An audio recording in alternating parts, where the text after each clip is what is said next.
bon travail commence le matin, dit-on. Dès la préparation de la rentrée scolaire, nous l'avions connu tous. Une rencontre s'avère indispensable avec les corps enseignants et c'est pour poser une fondation pédagogique qui accompagnera l'exercice d'instruction aux élèves. Voler l'idée d'une personne, c'est du plagiat. Voler les idées de plusieurs, c'est la recherche. Ou puiser la connaissance, la matière à apprendre aux élèves, aux écoliers. Prendre l'habitude de lire, c'est chercher à découvrir, à connaître plus, à entrer dans les mondes de la création et des semeurs d'hommes. Bonjour et bonnes conditions d'écoute.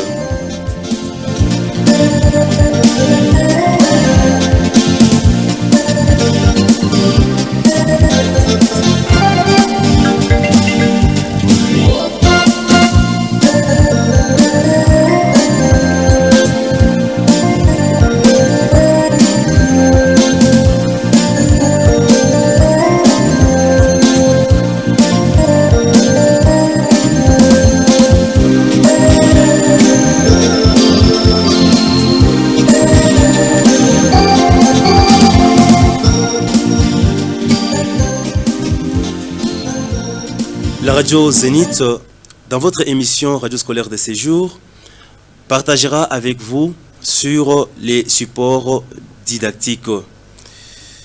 Et une fois de plus, nous vous disons bonjour et prenez bonne condition d'écoute pour ce partage qui se fera en ce qui concerne le support didactique. D'entrée des jeux, nous allons d'abord définir ou expliquer d'une manière brève, un support, c'est quoi? En consultant les dictionnaires, le support est défini comme un objet placé sous un autre pour les soutenir ou les consolider. En l'occurrence, le support d'une voûte. En pédagogie, le support est tout élément qui soutient la matière à transmettre aux élèves, aux écoliers, mais qui parfois confondu au matériel didactique que nous avions parlé dans nos émissions précédentes. Car certains supports peuvent jouer le même rôle qu'un matériel didactique. Et ainsi, nous illustrerons un exemple en ce qui concerne un texte. Nous avons les textes un texte qui est à la fois un support et à la fois un matériel didactique. Il devient matériel parce que l'élève doit les consulter, il devient matériel parce que l'élève doit l'exploiter minutieusement ensemble avec son éducateur qui est le maître, qui est son enseignant. Et il devient support par rapport aux éléments que nous donnerons dans l'émission des séjours. Donc nous voyons là qu'un support, il peut des fois être considéré comme un matériel didactique pour certains cas bien sûr.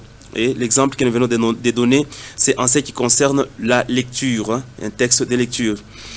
Parlant de l'adjectif didactique, qui tire son origine du grec didaskein, qui du français signifie enseigner, qui a pour objet d'instruire avec un regard particulier sur l'enseignement. Cette particularité se justifie de manière purement claire.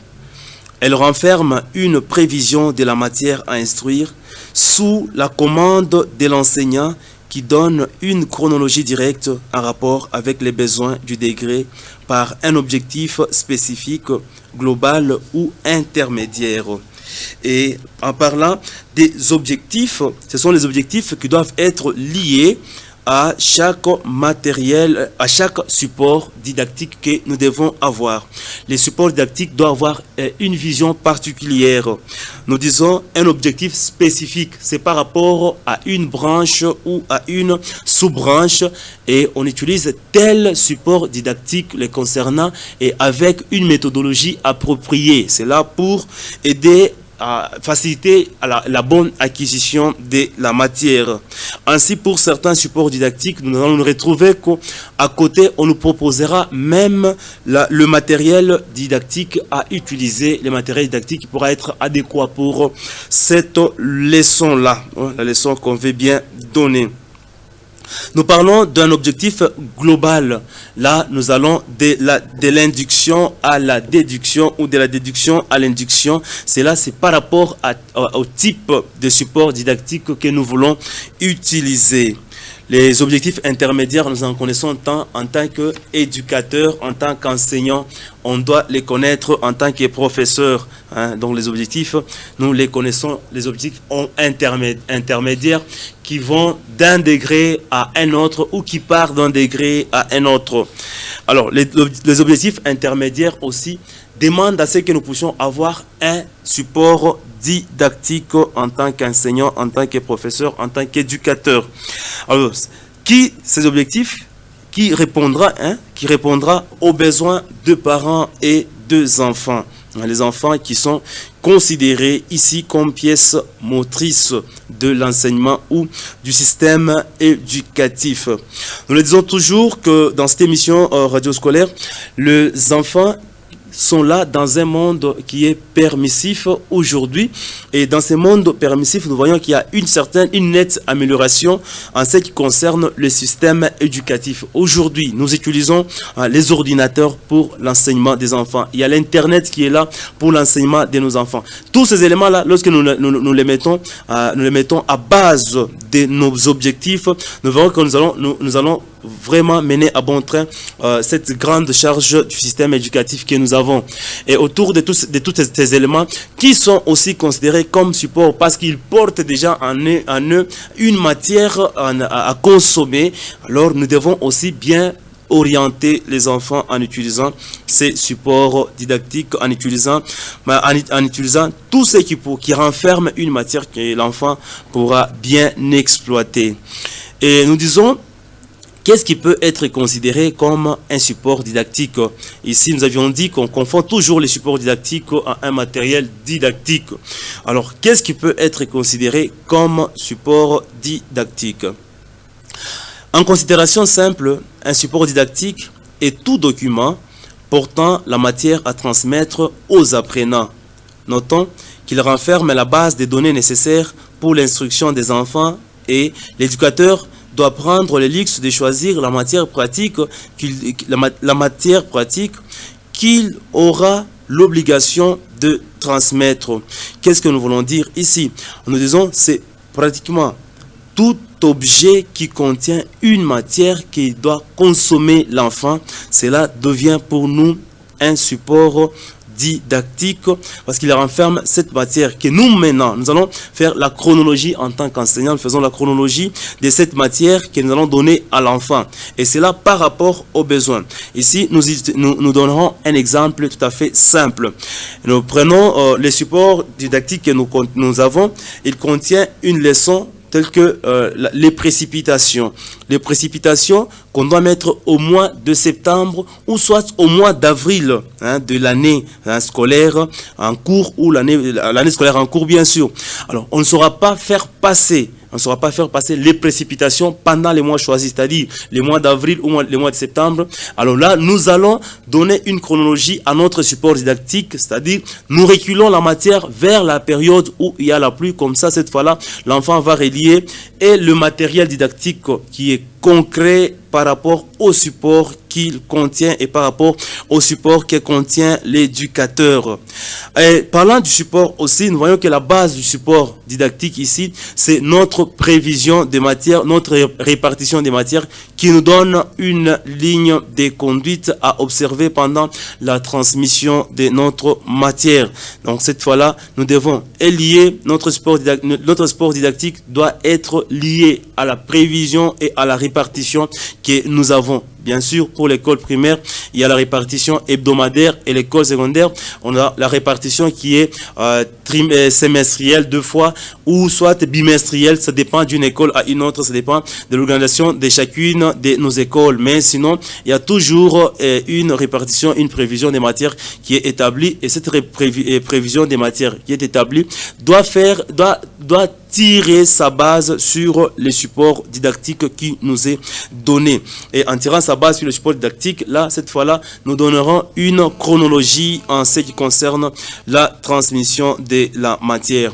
Ainsi, nous avons les livres, les syllabus que nous utilisons sont considérés en pédagogie comme support didactique. Certes, une parenthèse s'ouvre pour dire un texte peut aussi être considéré comme matériel didactique. Cela n'est pas mauvais. Il arrive qu'il y a un texte de lecture que nous devons faire passer en classe. Nous pouvons utiliser ces textes comme à la fois matériel et support didactique. C'est là, la pédagogie est en train de nous autoriser en ce qui concerne la différence entre matériel didactique et support didactique. Nous en avions parlé lors de notre précédente émission sur le matériel didactique en long et en large, mais ici c'est juste pour dire quelqu'un qui utiliserait le texte comme support et matériel didactique, cela ne sera pas considéré comme une entorse en pédagogie. Nous poursuivons pour dire quand est-ce qu'un enseignant peut être en possession des supports du support didactique. Cette question s'avère indispensable pour chacun des enseignants, chacun des professeurs. Vous tous qui suivez cette émission radio scolaire qui est la vôtre, je pense que nous devons vraiment nous mettre en ordre dès la rentrée scolaire. Il se peut que dans certaines écoles, on arrive à un certain mois où l'enseignant n'a pas tel support didactique ou doit recourir à un élève pour avoir tel ou tel support didactique. Je pense que cela est une entorse au système éducatif et ça ne nous aide pas à faire une très bonne préparation de la matière quand on doit recourir chaque fois à l'élève, parce qu'il pourrait arriver que ces jours-là, l'élève qui amène tel support didactique est absent ou tombe malade, donc il va pénaliser. Cet élève pénalisera toute la classe pendant que ce n'est pas une charge de l'élève, donc c'est la charge de vous qui êtes éducateurs. Donc nous devons tirer plus attention, même le promoteur doit tirer plus attention en ce qui concerne la remise des supports didactiques. Ainsi, chacun des collègues enseignants, nous devons et vous devez aussi vérifier si vous avez tous les supports didactiques adéquats pour la matière. Nous pensons que c'est la fois quand nous allons en vacances, c'est un moment où nous devons élaborer notre liste pour voir qu'est-ce qui est nécessaire en ce qui concerne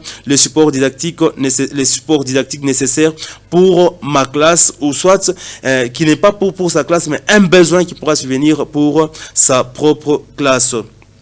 Lors de la première réunion, nous l'avions dit, à la rentrée, déjà les promoteurs y ont pensé, et c'est maintenant nous, dans notre utilisation, comment est-ce que nous sommes en train d'utiliser nos supports didactiques.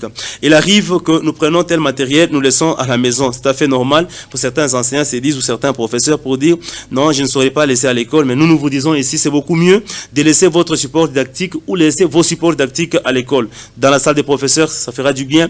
Vous êtes enseignant, vous avez une salle de classe et il y a pratiquement une table pour vous, il y a quelque part, vous pouvez organiser, vous cherchez un carton où vous pouvez bien poser vos supports didactiques, parce que ça pourra venir que un support didactique intervienne dans une autre leçon ou dans une autre sous-branche. Vous verrez que ça sera toujours trop compliqué et ça crée une petite distraction en ce qui concerne la transmission de notre matière si on doit recourir par-ci par-là. Et là, ça ne donne pas aussi la précision en ce qui concerne la transmission de notre matière. Donc, les supports didactiques, nous devons bien le garder à l'école, nous qui sommes enseignants ou qui sommes professeurs. Les fois, dans certaines écoles, il y a une bibliothèque. Nous disons tout simplement, coup de chapeau pour ces écoles-là qui ont une bibliothèque où on peut poser facilement notre support didactique.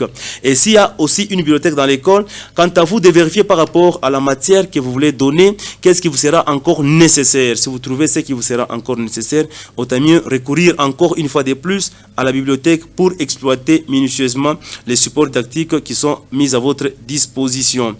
Quelle est la qualité des supports didactiques? Nous avons cité les supports didactiques ici, nous avons dit, nous avons les livres, pratiquement l'ensemble des livres des syllabus constituent les supports didactiques. Maintenant, quelle doit être la qualité d'un support didactique ou la qualité des supports didactiques qui doivent être à notre possession? Les supports didactiques doivent être bien couverts, d'abord une très bonne présentation, parce que nous disons, l'enseignant c'est le modèle, l'éducateur, lui c'est le modèle. Alors par conséquent, vous n'allez pas demander aux enfants à couvrir leur support didactique pendant que le tien n'est pas couvert. En commençant par les tiens, d'abord, en ce qui concerne la qualité, nous devons couvrir nos supports didactiques. Et en couvrant le support didactique, nous devons tirer aussi plus attention en vérifiant à chaque moment, est-ce que la couverture que j'avais mise est-elle toujours très propre? Si elle n'est pas propre, recourez toujours à des méthodes très simples. Voyez la direction pour qu'elle vous octroie une autre couverture. Au cas contraire, en tant qu'un bon éducateur, on peut toujours chercher ou trouver une couverture afin de rendre notre support didactique présentable. Et il doit être couvert, je l'ai dit, il doit être clair, hein, c'est tout à fait normal. On ne doit pas avoir un support didactique avec des mots rectifiés au stylo, avec des mots rectifiés avec un crayon. Je pense que ce n'est pas intéressant. Ou un support didactique ou avec les ajouts personnels de sa propre connaissance. S'il y a les ajouts personnels de sa propre connaissance, eh bien, nous avons les DGC que nous sommes en train d'utiliser dans nos écoles, dans nos classes, hein, pour la gestion de nos classes. Nous devons vérifier. En plus de cela, nous avons le cahier du degré que nous devons utiliser aussi. Tous ces éléments-là nous aident à ce que nous puissions bien exploiter certaines notions qui nous viennent, que nous avons ramassées dans un support didactique, mais qui pourront être nécessaires dans la matière du jour. Et en soi, les faits doivent être constamment liés. Hein. On ne doit pas avoir un support didactique ou un livre, un syllabus, les papiers, vous commencez à la page 1 et vous allez à la page 7, de la page 7 à la page 12, 14. Je pense que ce support didactique n'est pas vraiment adéquat à la leçon et il vous représente négativement en tant qu'éducateur et ça ne donne pas un très bon sens. Bref, présentable par l'aspect extérieur et l'aspect intérieur. Là, c'est aussi très important. Et cet aspect qui présente votre support didactique doit être le même aspect que le support didactique des élèves. Le support didactique des élèves aussi doit subir les mêmes conditions, être couvert, doit être aussi clair. Hein? Il doit être aussi clair. Et vous devez veiller à ce que les feuilles soient constamment liées. Parce que les enfants, trop souvent, en utilisant, il y a ceux-là qui veulent arracher, qui veulent ouvrir très mal leur support didactique. Ça crée toujours des problèmes et la perte de certaines pages qui tomberont sur la charge de vous qui êtes éducateur, vous qui êtes enseignant. Donc là, c'est la prise en charge de notre support didactique ou de nos supports didactiques. Et c'est fait et sur nous-mêmes et sur les élèves. Les apprenants ont-ils besoin des supports didactiques? C'est vrai, nous retrouvons que dans certaines écoles, tous les enfants n'ont pas leur support didactique. Nous parlons du texte. Lorsqu'il y a un texte de lecture, on va se rendre compte que tout le monde n'a pas le texte de lecture. C'est aussi un problème sérieux. Mais que faire? Nous avons une responsabilité en tant qu'éducateurs. C'est que nous devons sensibiliser les parents. Nous devons montrer l'importance du support didactique que doit utiliser l'enfant.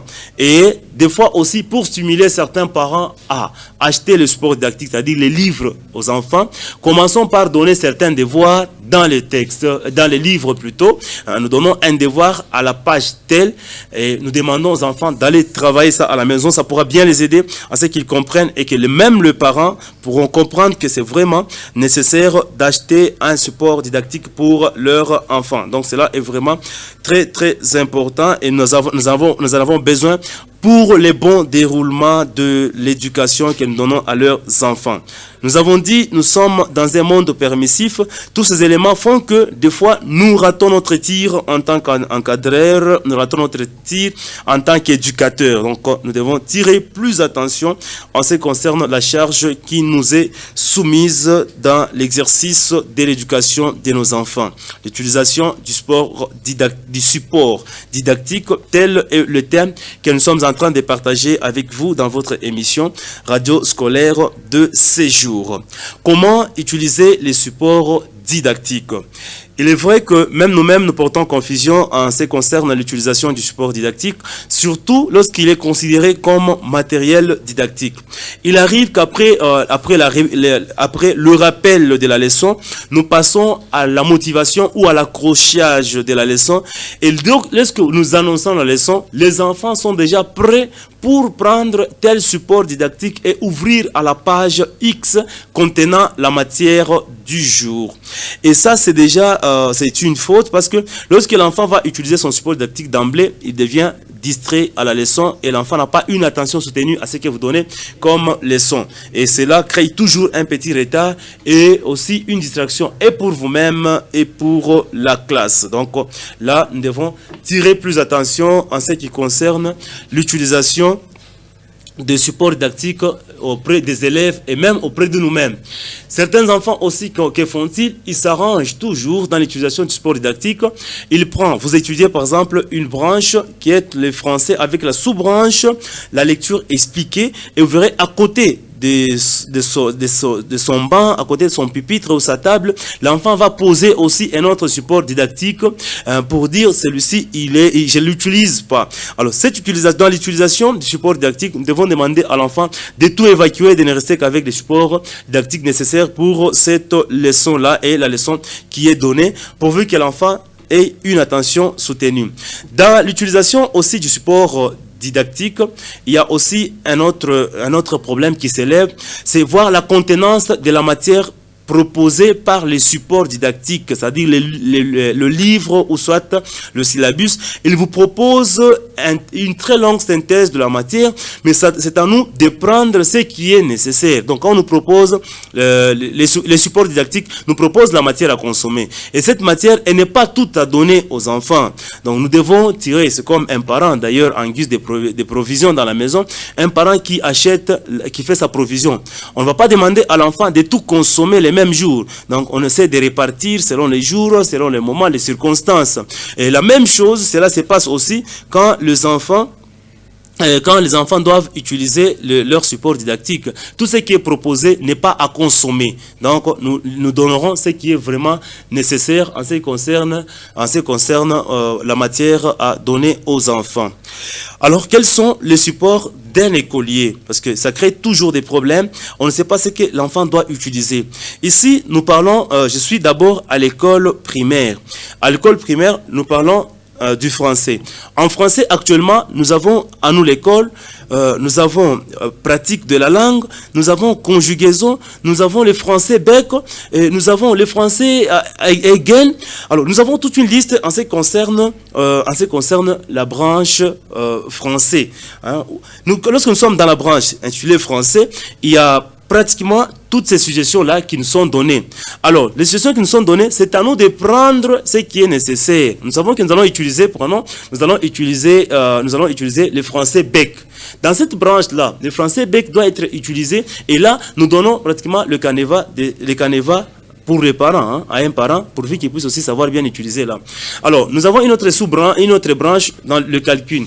Le calcul, actuellement, il y a à nous les maths, il y a à nous l'école mathématiques aussi, il y a les mathématiques bec aussi qui sont là. Alors, il y a aussi les maths modernes qu'on vient d'insérer actuellement. Alors, dans notre utilisation dans l'utilisation du support didactique, donnons aux enfants ce qui est correct et ce que nous-mêmes nous allons utiliser. Parce que souvent, nous demandons même le surplus qui ne sera pas utilisé, ou soit nous voulons seulement charger l'école ou charger les parents pour faire voir que chez nous, dans notre école, il y a une très très bonne formation. Dans les branches d'éveil scientifique, là nous devons aussi tirer plus attention. Donnons ce qui est nécessaire. Ne donnez pas un devoir. Prenons en géographie, vous dites à l'enfant, non, allez dans votre livre, page 16, allez étudier la boussole. La boussole telle qu'elle est présentée, elle est proposée dans les supports didactiques appelés livres de géographie selon les degrés. Vous allez vous rendre compte qu'elle est proposée avec beaucoup plus de détails qui ne permettront pas à l'enfant de bien évoluer, et l'enfant ne saura pas retenir tout à la fois. Nous sommes à la section secondaire. La section secondaire, le support didactique est demandé selon chacune des branches. Les professeurs de mathématiques ne demandent que les livres de mathématiques. Et cette fois-là, il faut tirer plus attention parce que certains enfants apportent les supports didactiques dédiés au maître. Actuellement, les professeurs connaissent qu'il y a un livre pour les professeurs, il y a aussi un livre pour l'élève. Alors, en faisant cette demande-là, nous devons tirer plus attention à ce que nous puissions demander les livres que nous allons utiliser dans l'intérêt de l'enfant. Il ne faudrait pas l'enfant amène un livre, l'achète. Entre-temps, vous, parce que vous êtes tombé sur un livre que vous trouvez nécessaire, cette fois-là, vous dites non, écoutez, je change des programmes. Je trouve que ça crée toujours des problèmes en tant qu'éducateur. Donc, nous devons tirer plus attention en ce qui concerne les supports didactiques que nous sommes en train d'utiliser du jour le jour, les supports didactiques que nous avons avec nous chaque jour, qui nous a été remis aussi par la direction, qui a bien rempli son rôle et son sens de responsabilité pour que l'objectif de notre éducation soit vraiment atteint. Donc, le support didactique est vraiment très très nécessaire dans notre savoir. Eh bien, aimables auditeurs auditrices de la Radio Zénith, nous vous disons que c'est votre émission radio scolaire. Pour faciliter la programmation de la matière, les enfants doivent avoir les supports didactiques afin d'apprendre l'usage de ces derniers. Nous vous disons que vous êtes à l'écoute de la Radio Zénith dans votre émission radio scolaire qui partage avec vous sur les supports didactiques. C'est une présentation de Robert Kaembe, une réalisation du révérend Père Émile Niembo Bye, à la prochaine, même heure et même fréquence.